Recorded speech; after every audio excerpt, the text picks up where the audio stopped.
చిత్తూరు జిల్లాలో వైసీపీ నష్ట నివారణ చర్యలు చేపట్టింది. పలమనేరులో తమ పార్టీ నుంచి సొంత గూడైన టీడీపీకి చేరుకున్న అమర్నాథ్ రెడ్డి ప్రభావం జిల్లాలో పడకుండా ఉండడానికి ముందు జాగ్రత్తగా కింది స్థాయి కార్యకర్తలలో మనోధైర్యం నింపడానికి సీనియర్ నాయకులు సిద్ధమైనట్లు కనిపిస్తున్నారు. జిల్లాలో పార్టీని ప్రత్యామ్నాయ శక్తిగా మార్చడానికి వారు పక్కా స్కెచ్ తో రెడీ అవుతున్నారంట.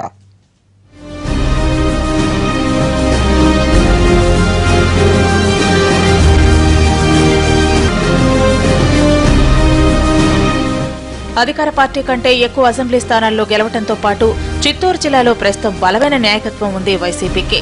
అయితే గతంలో టీడీపీని దెబ్బతీయడానికి ముఖ్యంగా చంద్రబాబు సొంత జిల్లాలో ఎమ్మెల్యేలను పార్టీ నుంచి బయటకు తీసుకువచ్చి మైండ్ గేమ్ రాజకీయం చేసిన వైసీపీ చివరకు అదే మైండ్ గేమ్ లో ఇప్పుడు ఇరుక్కుపోయినట్లు కనిపిస్తోంది. గతంలో ఎవరినైతే పార్టీలోకి తీసుకొచ్చారో అదే నాయకులు బయటకు వెళ్లి తీవ్రస్థాయిలో విమర్శలు చేస్తుండటంతో ఇప్పుడు శ్రేణులు మనోధైర్యం దెబ్బతినకుండా ముఖ్య నాయకులు రంగంలోకి దిగాల్సిన పరిస్థితి ఏర్పడింది.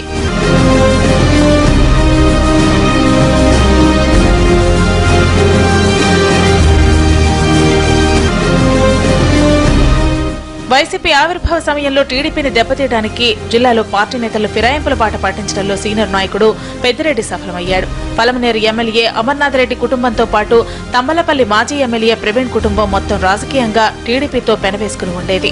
అలాంటి వారిని అప్పట్లో పెద్దిరెడ్డి తన వ్యూహంతో బయటకు రప్పించగలిగారు.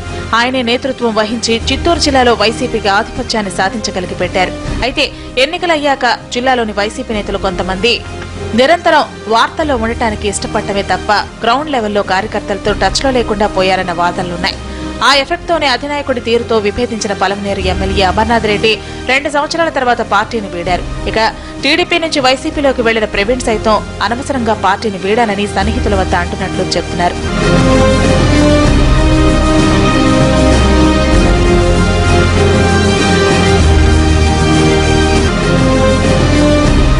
ఆ క్రమంలో వారు పార్టీలో చేరడానికి పనిచేసిన పెద్దిరెడ్డి నష్ట నివారణ చర్యలకు పూనుకుంటున్నట్లు కనిపిస్తున్నారు. అందులో భాగంగానే పలమనేరులో భారీ బహిరంగ సభ ఏర్పాటు చేసి దాని విజయవంతానికి ఆయన కృషి చేశారు. ఇక నియోజకవర్గానికి చెందిన రియల్టర్ ను వైసీపీ ఇన్ఛార్జ్ గా నియమింపచేస్తారట. మరోవైపు కమ్మ సామాజిక వర్గానికి తాము వ్యతిరేకం కాదని తెలియచెప్పడానికి మదనపల్లిలో నియోజకవర్గంలో ఓ ముఖ్య నాయకుడిని పార్టీలోకి తీసుకురావడానికి పెద్దిరెడ్డి చర్చలు జరుపుతున్నట్లు తెలుస్తోంది.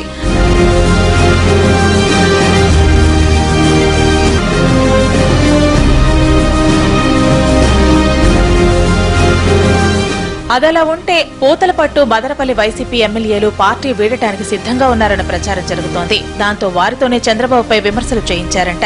అయితే జిల్లాకు చెందిన ఓ వైసీపీ ఎమ్మెల్యే బెంగళూరులో నిర్మిస్తున్న ఓ వెంచర్ కు అవసరమైన సిమెంట్ ను టీడీపీ నాయకుల ద్వారా తక్కువ రేటుకు సిమెంట్ పొంది కోట్లలో లబ్ధి పొందారని, దాంతో ఆయన జంప్ కావడం ఖాయమన్న వార్తలు నియోజకవర్గంలో జోరుగా వినిపిస్తున్నాయి.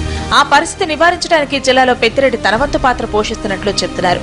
వచ్చే ఎన్నికల వరకు పార్టీలో కేడర్ యాక్టివ్ గా ఉండేలా ఆయన వ్యూహం పనినట్లు చెప్తున్నారు. అందులో భాగంగానే నగరి ఘటనలో గాయపడ్డ మహిళా మున్సిపల్ చైర్పర్సన్ ను పరామర్శించిన ఆయన అదే విషయాన్ని పదే పదే ప్రస్తావిస్తూ పార్టీ వీడిన ఎమ్మెల్యేలకు సవాళ్లు విసురుతున్నారు. అలాగే తిరుపతి నగర పాలక సంస్థ ఎన్నికలకు కూడా ఇప్పటి నుంచే సీరియస్ గా ప్రయత్నాలు మొదలుపెట్టారంట. చూడాలి ప్రతిపక్ష వ్యూహాలు టీడీపీ ఆపరేషన్ ఆకర్ష్ ని ఎంతవరకు తిప్పికొడతాయో.